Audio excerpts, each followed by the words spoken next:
J'ai vu des hommes et des femmes. Tu les vois bien habillés, tu les vois bien maquillés, mais le cœur est pourri. L'amertume et des haines. C'est des colères. Ils sont des rêves. D'ailleurs, s'ils s'habillent bien, si elles s'habillent bien, c'est parce que l'amertume est dans le cœur. Elles s'habillent toujours pour prouver. Elles s'habillent toujours pour prouver. D'autres sont devenus des fervents chrétiens, soi-disant. Des fervents chrétiens, soi-disant. Parce qu'elle a échappé à une réalité d'amertume, à des événements qui ont blessé son cœur.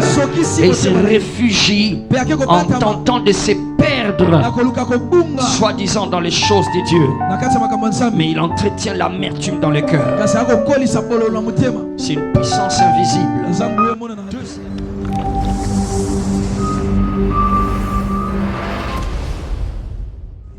Là, sois très sensible, que ton discernement soit aiguisé. Les moments de tous les jours aussi existent. Des moments, surtout des moments de célébration, des moments de réunion des familles, où les familles se rencontrent, où tel matriarche convoque une réunion. Faites attention pendant ce moment-là. Amen. Amen. Amen. Amen. Jésus a dit que votre lumière luise. Dans ce moment-là, fait briller la lumière de Jésus. Alléluia. Amen. Que Dieu soit loué. Acclamons le Seigneur. Que bénisse la tribu Ngala. Nous allons déclarer les paroles vers la fin pour eux. Amen. Alors prenons quelques minutes rapidement. Aujourd'hui, nous allons pratiquer la parole de Dieu. Nous sommes en train de finir tant bien que mal. Enfin, petit à petit, j'allais dire. Notre campagne faire de bien. Pendant 40 jours, nous nous décidons de faire le bien. Et aujourd'hui, nous sommes dans notre 31e jour, c'est ça? Alléluia. Amen. Bientôt donc, ce sera le 40e jour, le 25 décembre. Et alors aujourd'hui, comme nous étions toute la semaine, nous nous sommes donnés comme défi, relever le défi de vaincre l'amertume. Vaincre l'amertume. Alléluia. D'accord, je crois que je dois lire ça d'abord. Ok, la pensée du jour, qui est notre motivation, c'est partager un repas. Inviter quelqu'un à partager un repas avec vous. D'ailleurs, les Ngala nous invite aujourd'hui. La nourriture crée des liens d'amitié. Ok, le texte est Acte 2, 46. Ils rompaient le pain dans les maisons et mangeaient ensemble avec joie et sincérité de cœur. Alléluia. Amen. Alors toute la semaine, nous étions en train de comprendre que tu ne peux pas faire le bien en gardant l'amertume dans le cœur. Si tu n'as pas de relations sociales en bonne santé, il est inutile, selon 1 Corinthiens 13. 1 Corinthiens 13, verset 1 à 3. C'est inutile de faire le bien. C'est inutile de pratiquer le bien si tu ne vis pas en bon terme avec les gens. Yes, parce que quand tu ne vis pas en bon terme, c'est une absence d'amour. Et là où il y a absence d'amour, c'est qu'il y a l'amertume. Il y a l'amertume. Tema bololo. Yes, l'amertume, c'est ça, non? D'accord? Il y a l'amertume dans le cœur. C'est le manque de pardon. Alors, nous voulons relever ce défi-là. Aujourd'hui, nous allons pratiquer cela. Nous étions en train de voir beaucoup de choses pendant toute la semaine. Nous avons vu comment est-ce que l'amertume a fait que le premier être humain qui est sorti des des humains. Il a été victime de rien d'autre que de l'amertume. Caïn. D'accord. Caïn est tombé victime à cause de l'amertume. C'est ce qui a détruit sa destinée. C'était pour insister sur le fait que ne sous-estimez pas cela. Vous savez, l'amertume peut se sentir comme bon à un certain moment. Parce que ça te place toi sur le trône. Ça te place toi sur le trône. Tu te sens bon parce que tu as l'impression de satisfaire tes émotions. Satisfaire ce que tu sens à l'égard de l'autre ou des autres. Yes, ça te donne toi un sens d'honneur. Ça te donne l'impression que c'est toi qui es honoré. Du moment que tu ne veux pas pardonner l'autre, tu ne veux pas lui donner l'impression que tu es faible, alors tu veux rester fort. Yes, parce que tu as un certain âge, parce que tu as une certaine position, ou parce que c'est lui qui est fautif, comme toi tu l'estimes. Alors donc ça te garde sur un trône. Et c'est ça en fait le piège.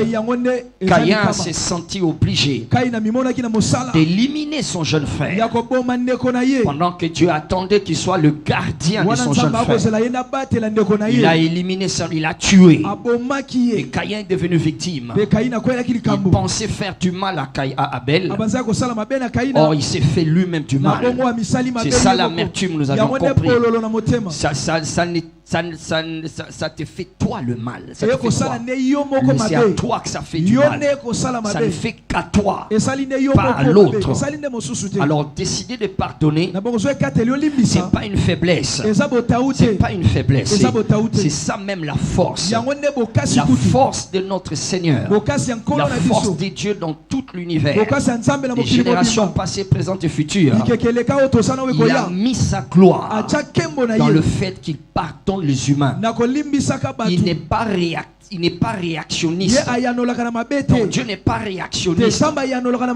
Il voit tout le mal que nous faisons, tout le mal que les humains font. Il le voit. Il le voit même avant qu'il le fasse.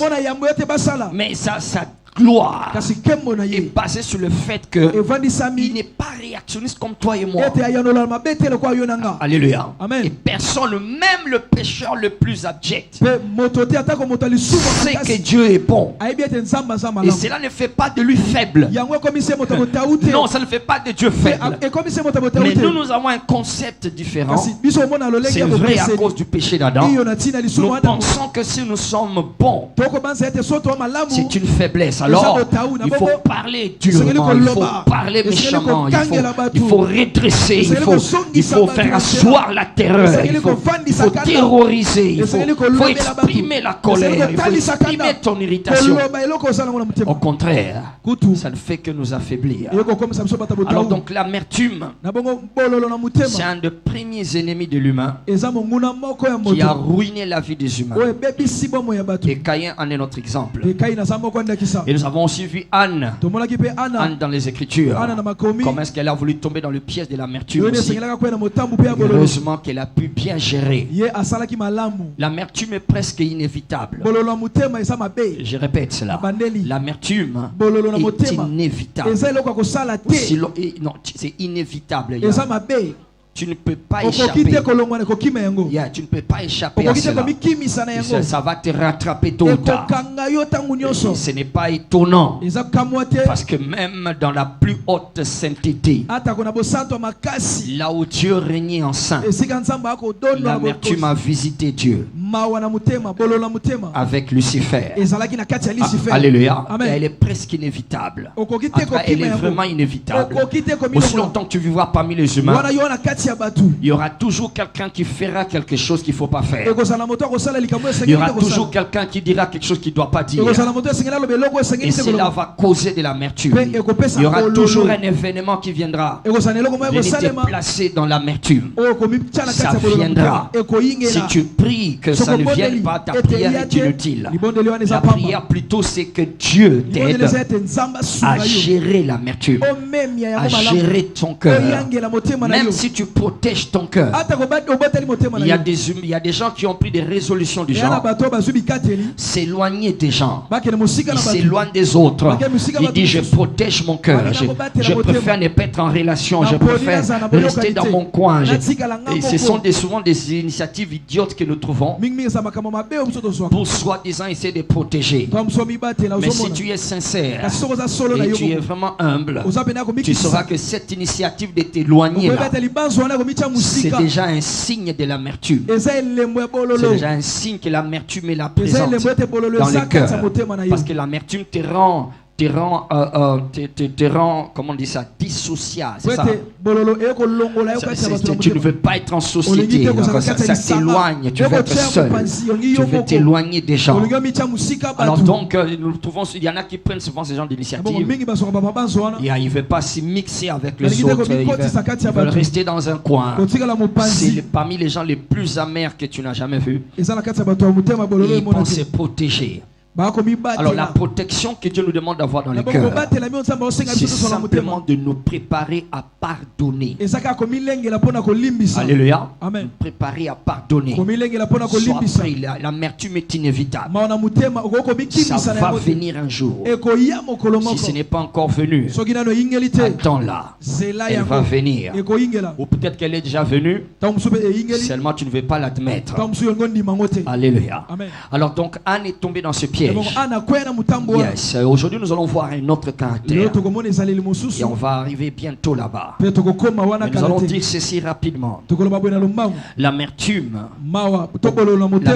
opère. Elle opère comme une racine. Elle opère comme une racine. Elle fonctionne comme une racine. Quand nous lisons dans Hébreux chapitre 12, Hébreux chapitre 12, verset 15, il dit veillez à ce que nul ne se prive de la grâce de Dieu,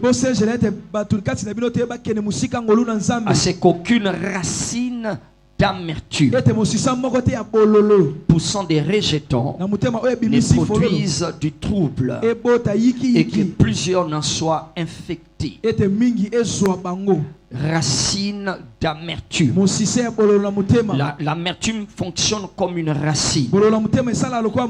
La parole de Dieu attribue la nature de la racine à l'amertume. Et ça c'est très très important. Il n'a pas dit que l'amertume est comme une branche et comme une branche et comme un fruit ou comme le tronc d'un arbre ou comme la feuille d'un arbre. Non, il dit que l'amertume c'est une racine. Elle opère comme une racine. Et c'est très important que toi et moi nous puissions tenir compte de cela. Parce que certaines personnes étant habituées à renverser les autels, à couper les liens, à chasser les démons, sont loin de s'imaginer que souvent leur vrai problème c'est l'amertume dans le cœur. Ils n'ont rien d'autre qu'un problème avec l'amertume. Ça les rend irritants. Ils sont tout le temps irrités pour une petite chose. Un moustique qui vole dans l'oreille, il s'irrite, il s'enflamme. Petite erreur, il est insupportable. Il ne supporte pas l'erreur. Non, il ne supporte pas des erreurs. Ils réagissent avec tout leur être. C'est souvent des signes d'amertume. Comme on a vu chez Caïn. Caïn, la Bible dit, il était irrité. Parce que la l'amertume était dans son cœur. Comment on accepte Abel, moi on m'accepte pas. Alors il était devenu irrité. Et d'autres personnes sont tristes souvent. Trop tristes. Alors il y a plusieurs choses. Mais ça fonctionne comme une racine. Et alors quand l'auteur des Hébreux compare l'amertume à la racine, il nous met en garde contre trois choses. La première, il est en train de nous dire, ne sous-estimez pas sa puissance. Ne sous-estime pas la puissance de l'amertume. Yes, tu penses que tes vrais problèmes c'est les esprits du village, d'accord? Et là tu donnes tout ton temps, tu vas jeûner, tu vas prier avec violence. Mais pour l'amertume, tu sous-estimes. Ça fonctionne comme une racine. Deux, il dit arrête-la avant qu'elle ne t'arrête. Quand il compare l'amertume à la racine, il dit donc arrête-la avant qu'elle ne t'arrête. Et troisièmement, il nous met en garde contre. Il est en train de dire arrête-la avant qu'elle se répande. Avant qu'elle se répande. Parce que l'amertume, si tu ne l'arrêtes pas, on va le voir tout de suite, elle va se répandre. Elle va se répandre dans toute ta propre vie. Elle va affecter tous les domaines de ta vie, ta santé, tes affaires, tes relations, et tes enfants. Et même après toi, ça va continuer à causer des dégâts. Alors voyons rapidement pourquoi. Pourquoi il nous met en garde contre l'amertume rapidement. Premièrement, l'amertume a une puissance invisible. A une puissance invisible. Sa puissance n'est pas visible, mais elle est réelle. Elle est agissante. On ne la voit pas. C'est une racine. Parmi les puissances de la nature, une racine est une puissance. On ne la voit pas. Elle est sous le sol. Elle est sous le sol. Et nous vivons, nous marchons. Il y a quelque chose qui est en train de prendre des élans, de progresser sous le sol. C'est la racine. La racine, donc c'est une puissance invisible. Et c'est ce que l'amertume est. Elle fonctionne dans le cœur, dans l'invisible. Et c'est pour dire, quand tu la vois se manifester, c'est souvent trop tard. Ou alors ça veut dire tu es déjà dans son emprise. Quand l'amertume manifeste sa présence, c'est que ça a déjà pris le contrôle. C'est déjà trop tard. Alléluia. C'est comme une plante. Quand tu la vois apparaître, quand tu la vois apparaître, c'est que la racine s'est déjà répandue. La racine s'est déjà répandue. Dans Matthieu 13, partie de 24, Jésus donne cette parabole. Il dit, pendant que les gens dormaient, l'ennemi est venu s'aimer. Et quand il a sémé, il est parti. Et ça a commencé à travailler. Les racines ont commencé à s'infiltrer. On ne les remarquait pas. Jusqu'à ce qu'un jour, les serviteurs ont remarqué qu'il y a l'ivré qui paraît. Alors, saisi de panique et d'immaturité, des manques de professionnalisme, ils ont voulu aller arracher l'ivré. Et l'expert leur a dit, leur maître, il leur dit, non, faites pas ça. Si vous déracinez là, vous allez déraciner même le blé. En d'autres termes, si vous voyez la manifestation, c'est déjà presque trop tard. Ça veut dire qu'il faut maintenant être prudent sur comment tu vas te comporter. Parce que si tu agis n'importe comment, si tu réagis n'importe comment, tu vas endommager même ce qui est bon. C'est ce qu'il veut nous faire comprendre. Il dit, veillez à ce que personne ne se prive de la grâce de Dieu. Veillez à ce qu'aucune racine d'amertume, poussant des rejetons, les produisent du trouble. Produisent du trouble double. Alors donc c'est une puissance invisible.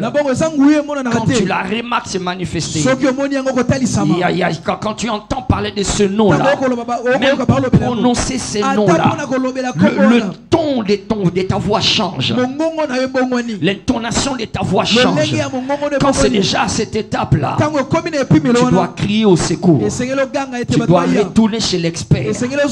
Tu dois retourner chez le maître. Ne cherche pas à le faire comme toi tu le penses. Retourne dans les Écritures. Retourne dans les instructions du maître. Parce que tu es déjà dans l'engrenage de l'amertume. Est-ce que nous sommes en train de vouloir faire? Nous voulons être vraiment des agents du bien. Je prie pour toi. Tu ne seras pas victime de l'amertume. Ton âme est remplie d'amertume. Amen. Tu ne seras pas victime de l'amertume. Ton âme, c'est comme si ça ne te concernait pas. Amen. Ça évolue sous le sol, invisible, ça ne se voit pas. J'ai vu des hommes et des femmes, tu les vois bien habillés, tu les vois bien maquillés, mais le cœur est pourri, l'amertume et des haines, c'est des colères, ils sont des rêves. D'ailleurs, s'ils s'habillent bien, si elles s'habillent bien, c'est parce que l'amertume est dans le cœur. Elles s'habillent toujours pour prouver. Elles s'habillent toujours pour prouver. D'autres sont devenus des fervents chrétiens, soi-disant. Des fervents chrétiens, soi-disant. Parce qu'elle a échappé à une réalité d'amertume, à des événements qui ont blessé son cœur. Et il se réfugie en tentant de se perdre, soi-disant dans les choses de Dieu. Mais il entretient l'amertume dans le cœur. C'est une puissance invisible. Deuxièmement, l'amertume a une puissance contagieuse. Elle contamine les autres. Yes, une personne amère va te contaminer son amertume. Elle va tout faire pour te recruter dans son armée de personnes amères. Et si tu n'arrives pas à te convaincre, tu deviens son ennemi. Il va te combattre. Il va s'éloigner de toi. Il va tout faire pour te convaincre que pourquoi tu parles avec telle personne, pourquoi tu es bien avec elle. Et il va s'entendre que toi tu adoptes son attitude et que tu sois comme lui il est avec tel autre. L'amertume est contagieuse. Elle recrute des autres. Elle recrute, elle constitue une armée. Elle veut bâtir une armée. Il y a un esprit de contrôle. Il y a un esprit de subjugation, c'est-à-dire de domination. Elle veut dominer sur les autres. Et si tu n'es pas d'accord avec lui, il va commencer à te combattre. Il va te considérer comme si toi tu es un ennemi. C'est ça l'amertume. Les personnes amères ne se sentent pas à l'aise, ne se sentent pas en paix à côté des personnes qui sont bien avec les gens que eux redoutent. Les personnes qui les ont offensés, c'est vrai que tout le monde les considère pareil. Sinon, ils vont prendre distance. Ils vont s'éloigner, rester dans un coin. L'amertume donc a une puissance contagieuse. Et dans les communautés telles que les églises, ou les entreprises, ou les familles, ou dans les quartiers, quand vous avez une seule personne qui est amère à cause d'un événement quelconque survenu dans le milieu où vous êtes, elle est plus dangereuse. Elle est plus dangereuse. Yes, elle est plus dangereuse que même le diable, parce qu'elle va faire le travail du diable. Alléluia. Amen. Alléluia. Amen. Que Dieu te délivre des amis amers, qui te délivre des personnes amères, et que toi-même tu ne sois pas amer parmi tes amis. Alléluia. L'amertume est dangereuse. Elle se contamine. Elle se contamine chez les autres. Elle viendra te raconter des choses. Alléluia. Les gens viennent raconter des choses des autres parce qu'ils ont une certaine vision. Ils ont une certaine perception des autres. Et ils aimeront que toi aussi tu puisses les rejoindre. Non, moi je n'ai pas connu la même chose. Et même si j'avais connu la même chose, je réagirais différemment. Tu n'as pas un problème avec l'autre. Non, toi, la mère, tu n'as pas le problème avec l'autre. Tu n'as pas non plus un problème avec moi. Tu as un problème avec ton cœur. Reçois le pardon et pratique le pardon. C'est tout ce qu'il faut. Pratique le pardon et tu vas t'en sortir. Que quelqu'un reçoive la grâce ce matin au nom de Jésus-Christ. Alors donc elle prend le contrôle dans le milieu. Elle prend le contrôle et elle se répand. Elle va chercher des gens même au loin. Elle va chercher des gens même au loin. Vous savez, nous pouvons être ensemble en train de parler d'une personne. Elle ne va pas parler. Elle ne va plus parler parce que cette personne-là, elle ne relève que des mauvaises choses. Surtout quand les autres disent des bonnes choses de l'autre. Il est intelligent, il est bien habillé, elle parle bien, elle chante bien, elle a beaucoup d'argent. Aimez-vous, la personne amère ne voit pas tout ça. Tout ce que vous dites là, ça l'énerve. Il va te démontrer par 1 plus 1 A plus B que vous avez tort. Regarde ceci, regarde cela, regarde ceci, regarde cela. Que cette personne-là, vous la connaissez pas. Vous la connaissez pas. Moi, je la connais. Oh, non, c'est pas comme... Non. Vous la connaissez pas. Alléluia. Alléluia. J'ai l'impression qu'il y a des amers ici. Les amers ont l'impression qu'ils connaissent mieux les autres. Ils connaissent mieux la personne que toi. Alléluia. C'est absurde. Tu ne la connais pas. D'autant plus que tu ne te connais pas toi-même. Alléluia. Tu ne te connais pas toi-même. Qu'est-ce qui te fait croire que tu connais la personne? Praise the living Jesus. Alléluia. Si ça ne dépendait que des amers, si ça ne dépendait que des personnes amères, certaines personnes n'existeraient jamais. Alléluia. Praise the Lord. Voilà pourquoi ils ne sont pas sur le trône. Je suis content que ce soit Dieu qui soit sur le trône. Parce que si ça ne dépendait que des personnes amères, moi, Shekinah, je serais déjà mort depuis longtemps. Praise the Lord. Mais gloire à Dieu. C'est le Dieu bon, riche en bonté, qui renouvelle ses bontés chaque matin, qui règne sur le trône. Alors s'il te plaît, personne amère, pratique le pardon. Pratique le pardon. Alléluia. Troisièmement, rapidement terminé, les personnes amères, la puissance de l'amertume. Voilà. L'amertume a une puissance de formation. Elle a une puissance reproductive. Yes, elle peut produire. Si elle n'arrive pas à recruter, elle va produire. Elle va produire d'autres. Yes, elle va produire des amers, d'autres personnes amères. Elle va prendre une personne, elle va la former. Elle ne va peut-être pas lui parler du mal de l'autre. Non, elle va réussir à former la personne pour en faire une personne amère. Yes, faites attention aux femmes. Mon fils, écoute-moi bien. Les femmes sont des sorcières.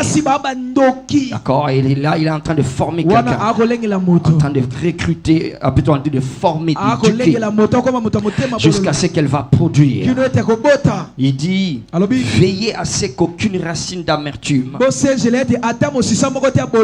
poussant des rejetons, poussant des petites plantes. Donc quand une racine est en train de fonctionner, elle pousse pousse d'autres petites plantes. À part la plante principale. Il y a une plante principale. Elle produit d'autres plantes. Elle produit d'autres plantes. Les personnes amères sont des personnes très dangereuses. Que Dieu nous aide à être libres de l'amertume. Au nom de Jésus-Christ. Alléluia. Amen. La personne qui exemplifie, qui montre bien ce que nous sommes en train de dire. Il y a un peu Caïn aussi. Anne aussi qui a voulu tomber, mais je pense qu'il n'y a pas mieux comme Absalom. Absalom dans la Bible montre la puissance de la racine de l'amertume. L'amertume est comme une racine. L'amertume est comme une racine. Et c'est dans la vie d'Absalom que tu vois réellement tout ce que l'auteur des Hébreux voulait nous dire. L'histoire d'Absalom, en tout cas son mauvais côté, son côté amer, commence dans 2 Samuel 13. Dans 2 Samuel chapitre 13, Absalom c'est un des fils de David. Et d'ailleurs, c'est lui qui devrait prendre le trône après David, selon la loi, selon le règlement. Il était le plus aîné qui devrait prendre le trône. Maintenant, Absalom était né d'une mère, et de cette mère, il y avait une fille qui était sa sœur, Tamar, qui était née. Et on dit que Tamar était tellement belle et que d'une autre mère, femme de David, était né un enfant, un fils, Amnon. Amnon aussi a commencé à tomber amoureux de Tamar, et jusqu'à ce qu'elle a déshonoré Tamar. Elle a violé Tamar. Alors donc Absalom, tout naturellement, c'est normal qu'il développe l'amertume, que ça puisse le faire du mal. L'amertume n'était pas seulement du fait que sa sœur, qui était belle, qui avait un avenir, certainement qu'il avait des projets pour elle, elle a été déshonorée. Le mot déshonoré, ça montre le penchant religieux ou spirituel dans l'environnement dans lequel il vivait. Ça veut dire devant Dieu, il y a cette fille a raté sa chance, c'est fini. Elle a raté sa chance. Alors Absalom avait des projets certainement pour elle. Il n'a pas supporté le fait que son frère, demi-frère, et violer sa petite soeur. Et comme si ça ne suffisait pas, papa David n'a rien dit, n'a rien fait, et cela l'a encore plus tué. Il a développé l'amertume dans son cœur, et il était très irrité. Alors regardez la dimension racine. L'aspect racine, c'est dans 2 Samuel 13. Après tous ces événements-là, le verset 21 dit: le roi David a pris toutes ces choses et il fut très irrité. Verset 22, Absalom ne parla ni en bien ni en mal avec Amnon. Okay? C'est la racine. Il n'a rien manifesté. Il est resté tranquille. Okay? Il n'a rien dit en bien ni en mal, comme si de rien n'était. Mais il prit en haine Amnon. Il le prit en haine parce qu'il avait déshonoré Tamar, sa sœur. Il est resté tranquille. Quand on voit Absalom, comme si de rien n'était, tranquille. Il y a des gens comme ça. Il ne va pas te faire voir qu'il y a un problème. Et Absalom était spécialiste. C'est ça la racine de l'amertume. Mais regarde maintenant le verset 23.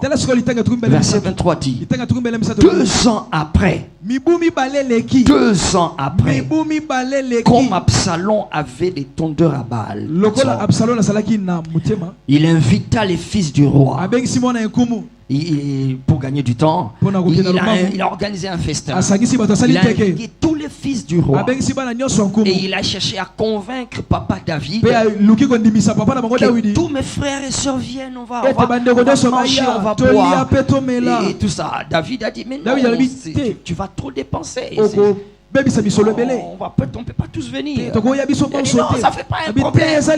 David a voulu, non, pardon, on va. Il a insisté, mais papa David a refusé. Il a dit, ce sera trop cher. Alors il dit alors qu'Amnon vienne alors. Amnon, non, écoute, fais ton festin. Il a tellement insisté. Et papa David a accepté qu'Amnon puisse partir. Il ne savait pas.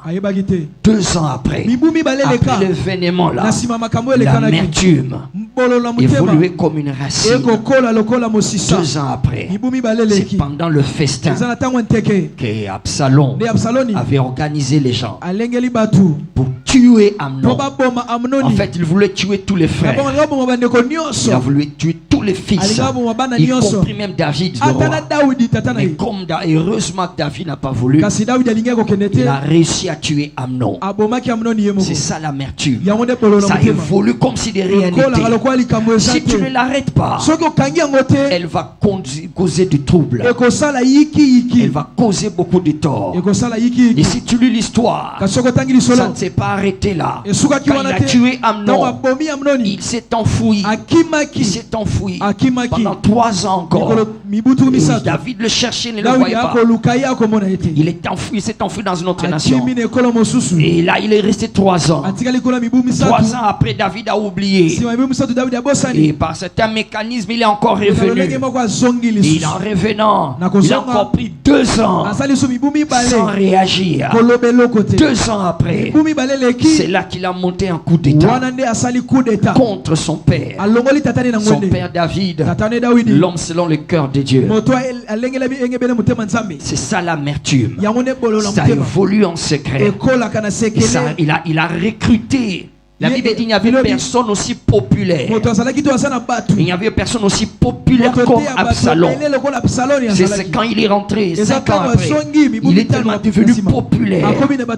Il était devenu plus populaire que David.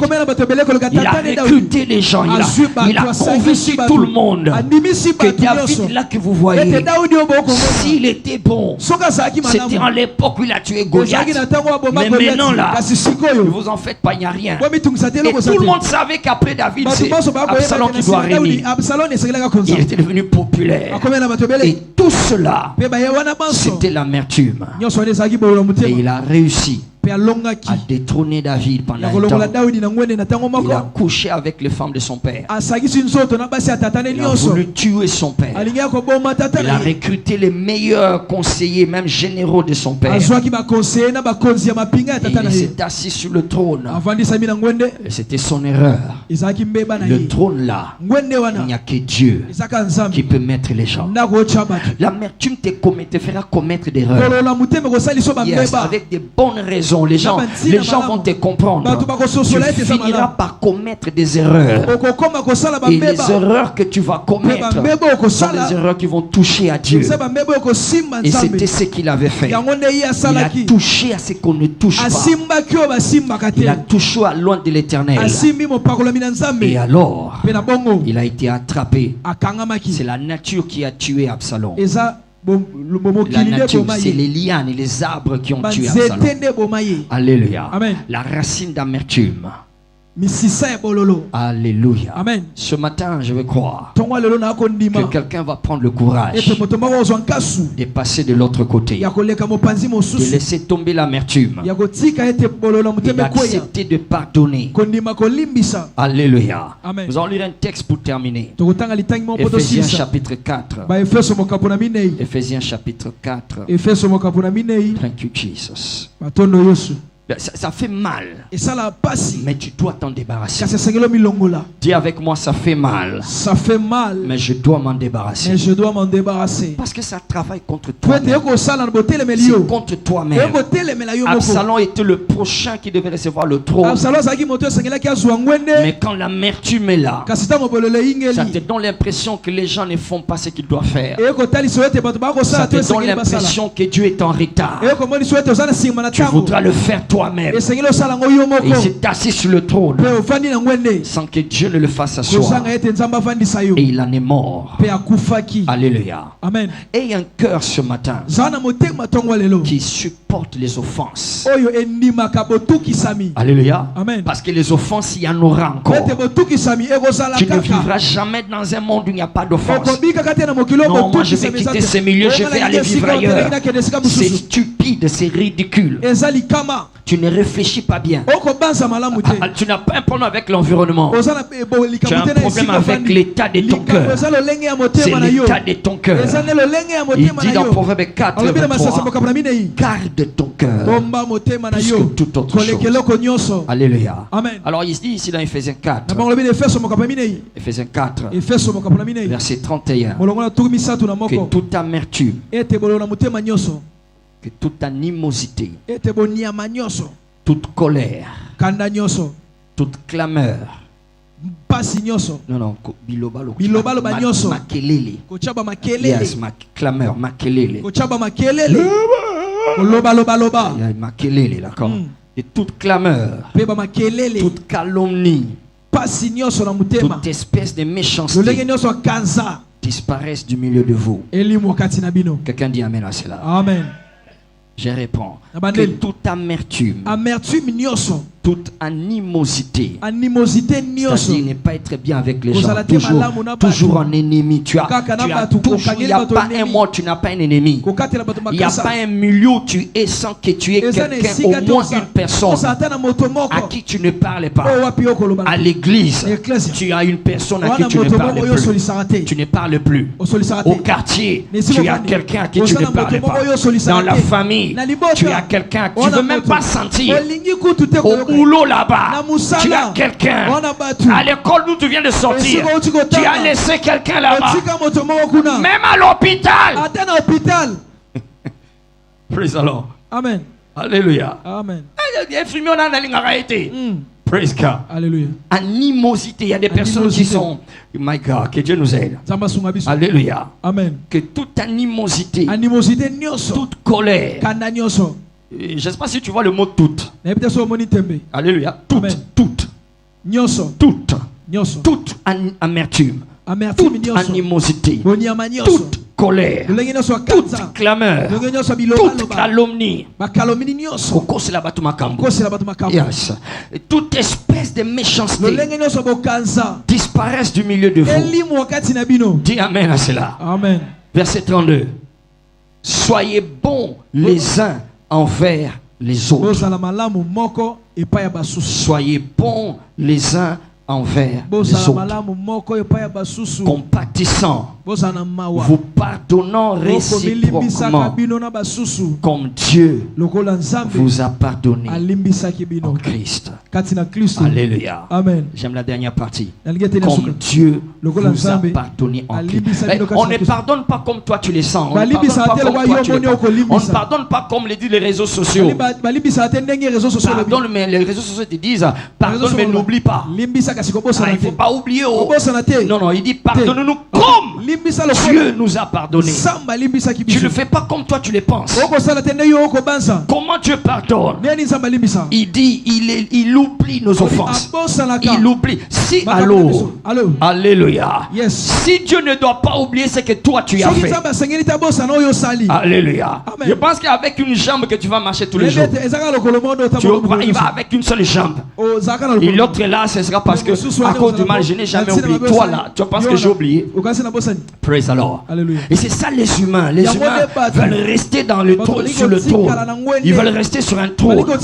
Il dit non, j'ai été pris une fois, je ne veux pas me laisser prendre la deuxième fois. Alors je pardonne, mais je n'oublie pas. Je pardonne, mais ça paraît prudent. ça paraît sage, ça paraît spirituel, mais c'est la chair. Il dit pardonnez-vous comme Dieu vous a pardonné en Christ. Il m'a pardonné et il m'a traité aujourd'hui comme quelqu'un qui n'a jamais fait des avortements, comme quelqu'un qui n'a jamais fait du mal. Il me traite aujourd'hui comme un homme. Si je ne te dis pas ce que j'ai fait, tu ne sauras pas que j'étais là-bas. Il a fait de moi pasteur de VIP. Pourquoi? Parce qu'il a oublié. Il a oublié tout ce que j'avais fait. Est-ce qu'il y a quelqu'un ici qui sait que Dieu a pardonné, l'a pardonné et que Dieu a oublié tout ce qu'il avait fait? Est-ce que quelqu'un ce matin peut dire Seigneur, merci de m'avoir pardonné? Seigneur, merci de m'avoir pardonné. Il dit c'est comme ça que nous devons pardonner. C'est comme ça que nous devons pardonner. Oh non, ils vont se rasseoir les sous-sous. C'est la raison que l'on les sous-sous.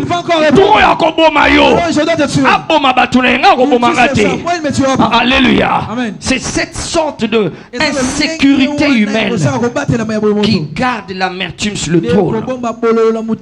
Alléluia. Amen. Praise the Lord. Alléluia. Ce matin, nous voulons recevoir la grâce de pratiquer le pardon. Alléluia. Amen. Nous voulons pardonner. Mais ça m'a pardonné. Sans vouloir comprendre, pardonner.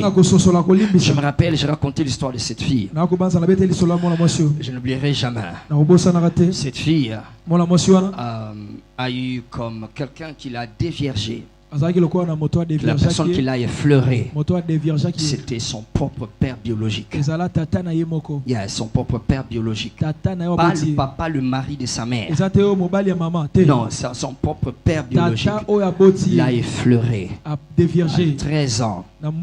Parce que les critères qu'on a imposés à son père pour qu'il puisse avoir une certaine faveur auprès du chef, qu'il puisse aller de l'avant dans ses affaires, c'était de faire de sa propre fille sa femme. D'accord. En dehors de sa maman, en dehors de la mère, la femme. Et le papa avait accepté. Et alors, il a fait. Et toutes les nuits, il entrait là-bas.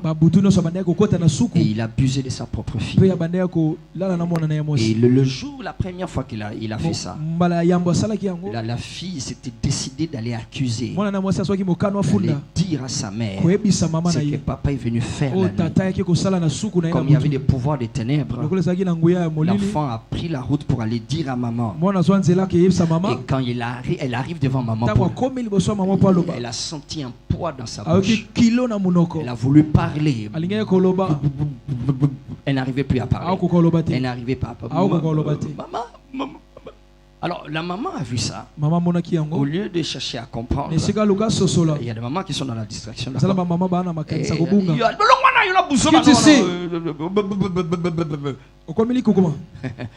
Elle est rentrée. Plusieurs fois, elle a tenté. Elle n'arrivait jamais à le faire. Et elle a vécu dans cette histoire pendant plusieurs années. Tous les jours. Elle en est même tombée enceinte une fois. Elle en a tombé. Elle en est tombée enceinte plus d'une fois. Et elle ne comprenait pas des mécanismes inexplicables. Les enfants disparaissaient, d'accord. Un bon matin, Selma va s'élever, elle va sentir une chaleur et le sang couler. Et puis après, l'enfant disparaît. Elle a vécu dans cette chose-là. Et quand elle ne voulait pas, quand elle refusait, en fait, quand tu l'entends parler de son père, c'est comme si on parlait à un chien qui vient de salir le salon avec ses crottes. Alors, c'est comme elle n'avait aucun respect pour tout ce qu'on appelle père. Alors, quand elle refusait, le papa dans ses histoires mystiques, il a organisé qu'on la viole. On l'a violée par 7 militaires. Elle a été violée. Après une fête, elle rentrait. Et elle entendait la voix de son père qui dit, tu vas voir. Il dit, te faire violer aujourd'hui. Alors, je vous parle de quelqu'un qui était morte. C'était une épave ambulante. C'était une épave qui circulait. Les gens voyaient de l'extérieur, mais il y avait l'amertume, la mort. Alors, quand je l'ai connu, et que bon, voilà, on est passé par tout ce qu'on appelle délivrance, arrivé à l'étape où il fallait maintenant pardonner. Yes. Alors lorsque je lui ai dit, et selon la parole de Dieu, tu dois pardonner à papa. Oh my God. Je n'oublierai jamais ce jour-là. Elle a poussé un grand cri. Elle a crié, elle a soulevé la table. Elle a crié, elle s'est tenue debout. Elle a hurlé, elle hurlait. Attends, Dieu ne peut pas me demander de pardonner cet idiot. Il ne peut pas me demander de pardonner. C'est sauvage. Comment Dieu peut me demander ça? Je ne peux pas. Je ne peux pas.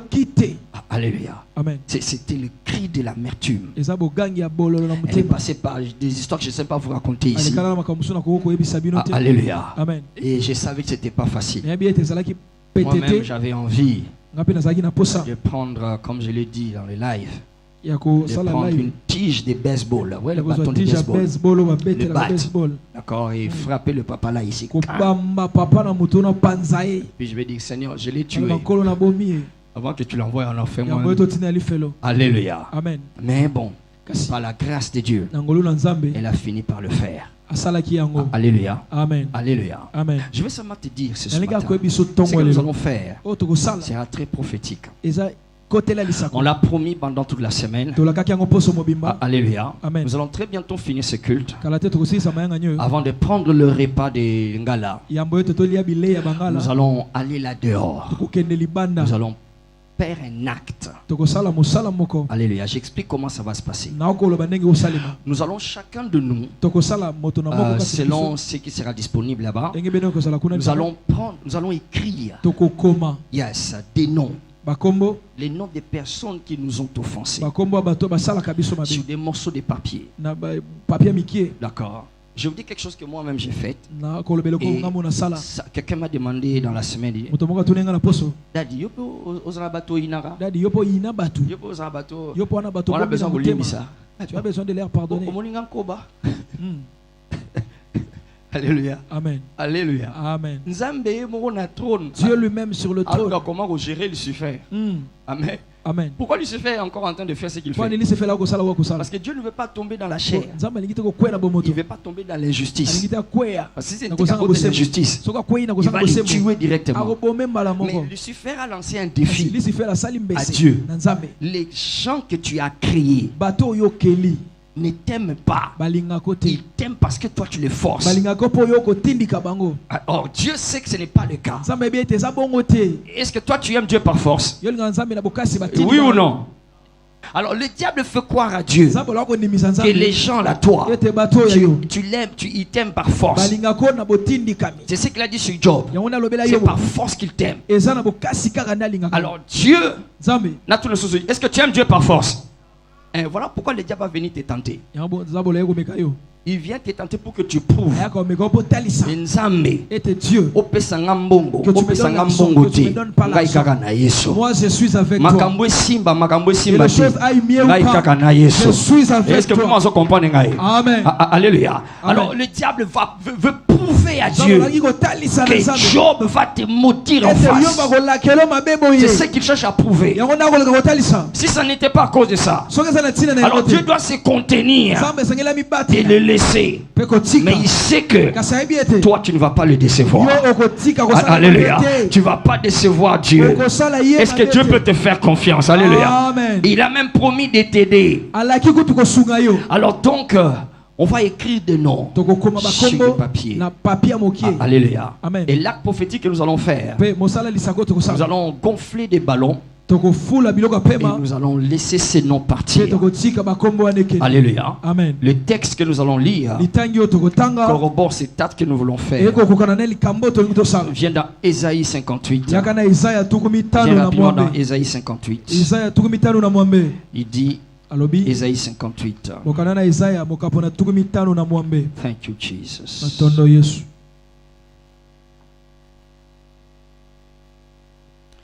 Le verset 6. Il dit, voici le jeûne auquel je prends plaisir. Détache les chaînes de la méchanceté. Dénoue les liens de la servitude. Renvoie libre les opprimés. Et que l'on rend toute espèce de joug.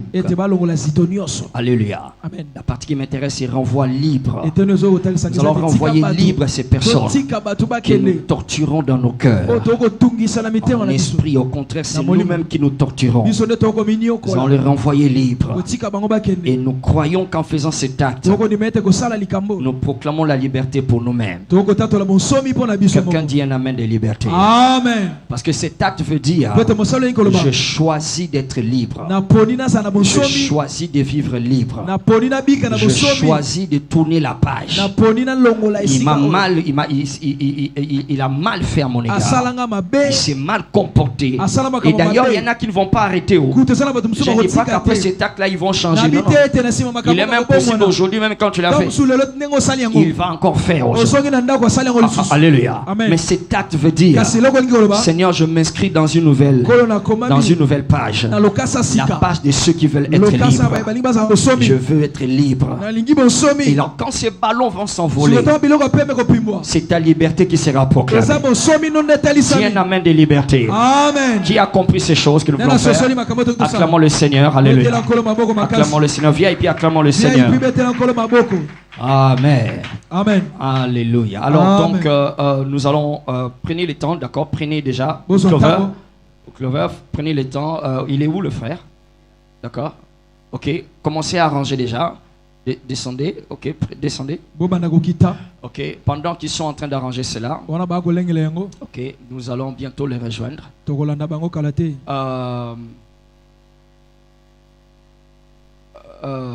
Bien.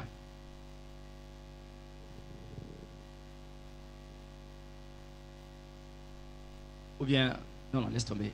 Alors, ce qui va se passer, regarde, va leur dire, on va le faire là où l'air est dégagé, là, parce que les arbres, là, ceux qui est bloqué, c'est que type on a raison, d'accord? Donc, là où l'air, c'est vers la porte là-bas, là où l'air est. Entre-temps, tenons-nous debout là où nous sommes. Alors, j'aimerais que chacun de nous prenne part à cet acte. Mais ne viens même pas me dire, bon, moi je n'ai personne. Alléluia. Amen. Il y en a qui en ont même tellement beaucoup. D'accord, il y a un autre acte vous sera donné. Joël et les deux Joël, si vous pouvez nous aider à prendre le baffle de la cité des prières, on a besoin de ça pour que, quand on va parler dehors, je ne sais pas, ça va prendre du temps. Faites ça rapidement. On va utiliser le baffle là dehors. D'accord? Alors, ne dis même pas que moi, je n'ai personne. Alléluia. Amen. J'aimerais vraiment que tu sois quoi. Alors, il y en a qui ne vont pas seulement écrire des noms.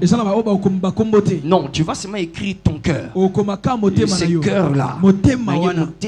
Je veux que mon cœur, ça soit un cœur qui pardonne. Alléluia. Amen. Un cœur qui pardonne. Lève tes deux mains. Lève tes deux mains. Dis avec moi, Père. Au nom de Jésus. Tu as eu pitié de moi. Tu m'as pardonné. Tu le fais chaque jour. Tu me supportes. Chaque jour. Et selon ta parole, je dois le faire. Parce que tu le fais pour moi.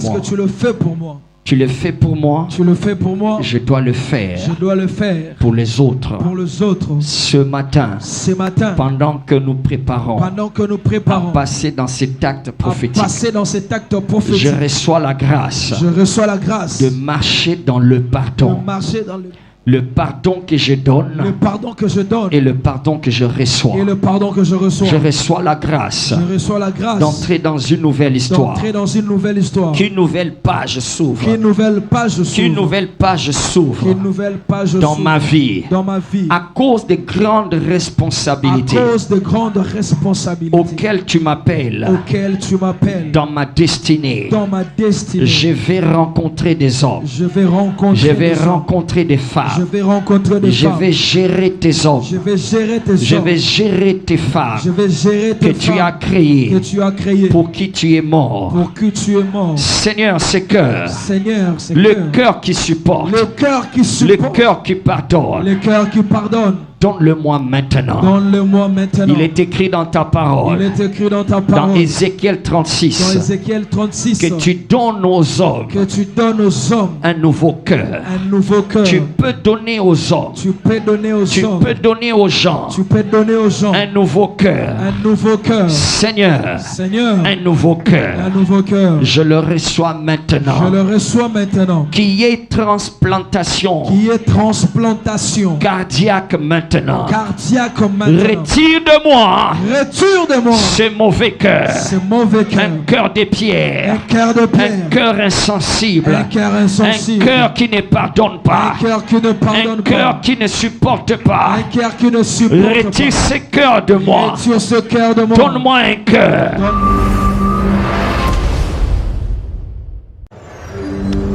Tiens, au nom de Jésus, ô Père, donne-moi un cœur nouveau. Crée en moi un cœur pur. Ô Père, donne-moi un cœur nouveau. Crée en moi un cœur pur. Au nom de Jésus, élève ta voix, prie le Seigneur. Un cœur nouveau. Un cœur nouveau. J'aspire à des grandes choses. Est-ce que quelqu'un prie? Tu vas rencontrer des collaborateurs, des partenaires, des gens impossibles. Je veux un cœur nouveau, un cœur qui pardonne, un cœur qui supporte. Au nom de Jésus, est-ce que tu pries? Est-ce que tu pries? Au nom de Jésus, ô Père, ce matin, un cœur nouveau. Tu as promis dans ta parole, j'ôterai de vos cœurs le cœur de pierre, j'ôterai de vos corps le cœur de pierre, et je vous donnerai un cœur de chair. Ce matin, Seigneur, c'est ma prière. Ôte de mon cœur un cœur de pierre, un cœur insensible, un cœur qui ne comprend pas les autres, un cœur impatient. Retire-le, Seigneur. Donne-moi un cœur qui supporte, qui est patient, qui est compatissant. Un cœur nouveau. Crée en moi un cœur pur. Crée en moi un cœur pur. Crée en moi un cœur pur. Crée en moi un cœur pur. Au nom de Jésus. Crée en moi un cœur pur. Merci Seigneur. Au nom de Jésus, nous avons ainsi prié. Amen. C'est acte que nous faisons ce matin pendant ces 40 jours. C'est parce qu'il y a des gens ici. Dieu va leur confier des très grandes responsabilités. Il va te placer dans des hauteurs où tu vas gérer des personnes. Alléluia. Et si tu n'as pas un cœur, tu vas commencer à utiliser ton pouvoir pour faire du mal aux gens. C'est ça le problème, ou encore le dilemme de nos politiciens, de nos dirigeants politiques. Le cœur pour l'humain n'est pas là. Non, c'est un cœur pour eux-mêmes. C'est un cœur pour s'enrichir, pour préserver leur trône, préserver leur pouvoir. Et quand ils ont déjà goûté au pouvoir, ils n'ont pas un cœur préparé à pratiquer le reniement de soi. Yes, pour privilégier les intérêts communs. C'est moi d'abord, c'est ma famille d'abord, c'est mes enfants d'abord, c'est mon trône, c'est mon pouvoir d'abord. Pendant que les autres sont en train de mourir, pendant que les autres sont en train de crever, ça ne sera pas le cas pour toi au nom de Jésus. Tu n'as pas dit amen comme si tu ne seras pas là-bas. Dis amen comme quelqu'un, Dieu va confier des responsabilités. Alors nous sommes en train de pratiquer ces choses pendant ces 40 jours parce que Dieu nous prépare à de grandes responsabilités. Alléluia. N'aspire pas des postes, n'aspire pas au pouvoir parce que tu veux t'enrichir. Non, tu aspires à ces choses parce que tu veux être une bénédiction aux gens.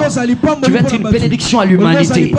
Quelqu'un dit amen à cela. Amen. Alléluia. Amen. Alors donc apprends à pratiquer le pardon maintenant. À pratiquer, privilégier les gens pour qui Christ est mort. Alléluia. Lève ses mains ici. Lève ses mains. Dis avec moi. Saint-Esprit, esprit de pardon, esprit d'amour, coule dans nos cœurs, au nom de Jésus-Christ. Que cet acte que je fais aujourd'hui réponde pour moi devant Dieu. J'entre dans une nouvelle histoire de liberté. J'entre dans une nouvelle histoire de responsabilité. Merci Seigneur. Amen. Acclame le Seigneur. Alors regarde. Je sais que tu vas me dire, il y en a qui vont me dire, moi je ne suis pas encore prêt. Je connais ces gens d'attitude. Alors écoute, tu n'obéis pas à la parole de Dieu parce que tu le sens. Tu sens l'envie de le faire. Non, c'est une erreur que les gens font. Tu n'obéis pas à la parole parce que tu sens. Maintenant je sens que je peux le faire. Et là je ne sens pas encore. Il ne faut pas me forcer. Non, écoute ceci. Tu obéis à la parole de Dieu parce que tu sais que c'est ce qu'il faut faire. Je ne sais pas si quelqu'un comprend la différence. Tu sais que c'est Dieu qui te le demande. La sœur à laquelle j'ai fait allusion ici, voici le deal dans lequel je l'ai amené. Parce qu'elle refusait pendant plusieurs jours, plusieurs semaines. Elle disait, je ne le ferai jamais. Autant mieux mourir. Jamais je le ferai. Il est là-bas, moi je reste ici. Jamais je le ferai. Alors un jour le Saint-Esprit m'a inspiré. Et je lui ai dit, Dieu sait que c'est difficile pour toi de pardonner. Yes, donc il ne te force pas à le faire. Mais est-ce qu'au moins tu sais que le pardon, c'est ce que Dieu dit? Il a dit, oui, je sais que c'est ce que Dieu dit. Voilà pourquoi je refuse. Je refuse parce que pourquoi il peut me demander ça? Alors je lui ai dit, au lieu de le faire, dis seulement au Seigneur, tu sais que ce que tu me demandes est difficile et que tu sais que je ne peux pas le faire. Mais si tu penses que c'est ce que je dois faire, alors rends-moi capable. Rends-moi capable de le faire. Alléluia. Amen. Alors je dis, est-ce que tu es d'accord avec cette prière? Il dit, ok, pas de problème. Elle a fait ça, ne sachant pas que quand tu provoques la grâce de Dieu, la grâce de Dieu va couler vers toi. Parce que tout ce que Dieu te demande de faire, il n'attend jamais que tu sois capable de le faire. Il s'attend à ce que toi tu dépendes de lui pour le faire. Est-ce que quelqu'un me comprend là? Alléluia. Le Saint-Esprit nous aide dans nos faiblesses. Alors je le conduis dans cette prière. Elle a prié, Seigneur, si tu penses que c'est ce que je dois faire, rends-moi capable de le faire. Rends-moi capable de le faire. Elle a fait cette prière. Et ça n'a pas traîné. Quelques jours après, elle m'appelle au téléphone. Elle est en train de pleurer. Elle dit, je pardonne mon père. J'ai dit, qu'est-ce qui s'est passé? Elle dit, je ne sais pas. Mais tout à coup là, j'ai senti que je dois pardonner papa. Alléluia. Elle a pu le faire. Elle est entrée dans une nouvelle histoire. Quelques jours après, le papa qui n'avait plus vu pendant plusieurs années.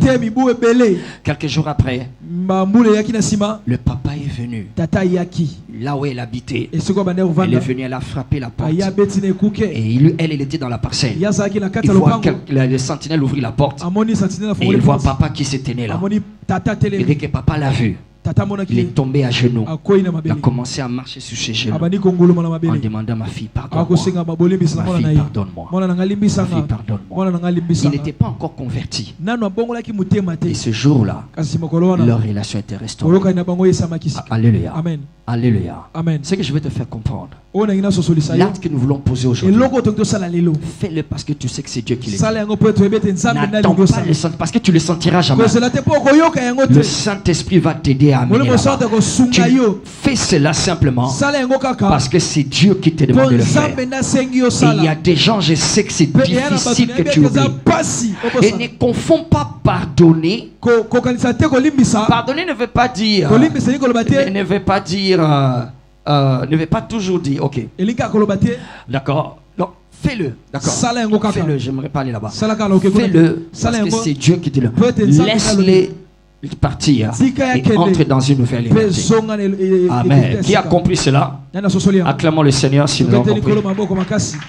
Nous allons dire autre chose quand nous serons là-bas. Alors, nous allons. Est-ce qu'on peut venir déjà? Clover. On peut sortir déjà?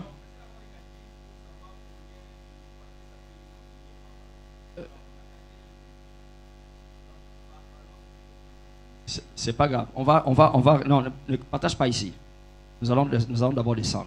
Alors, ce que nous allons faire, nous allons sortir tous.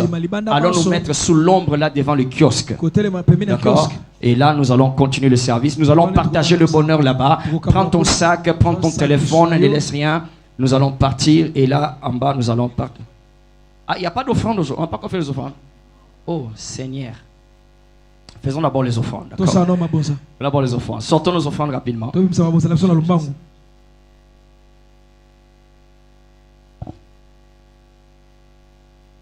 Faisons d'abord l'offrande. Sortons nos offrandes ce matin. Ta dîme. On n'aura pas besoin de la chorale, ne vous en faites pas. Enfin, oui, d'accord, parce qu'on va ramasser. D'accord. Ok. Soulèvons nos offrandes rapidement. Tiens-toi debout là où tu es. Tiens-toi debout. Tiens-toi debout. Merci Seigneur. Merci Seigneur. Aujourd'hui c'est un grand jour. Dis avec moi c'est un grand jour. Dis avec moi c'est un grand jour. Je sens qu'il y a de nouvelles histoires qui vont s'écrire. Je suis pressé d'entrer dans une nouvelle histoire. Amen. Soulève cette offrande. Soulève-la. Soulève-la. Soulève-la. Soulève-la. Merci Seigneur. Reçois la gloire. Sois honoré ce matin. Sois honoré le sauveur de nos âmes. Merci Seigneur pour l'action de ton esprit. Merci Seigneur pour ta parole. Au nom de Jésus-Christ. Merci Seigneur. Amen. Amen. Donnons avec joie.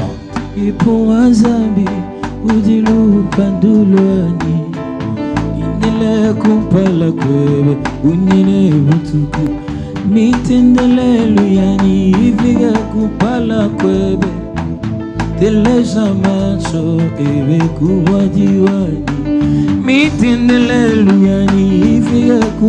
kwebe Teleza macho ebe kuwajiwani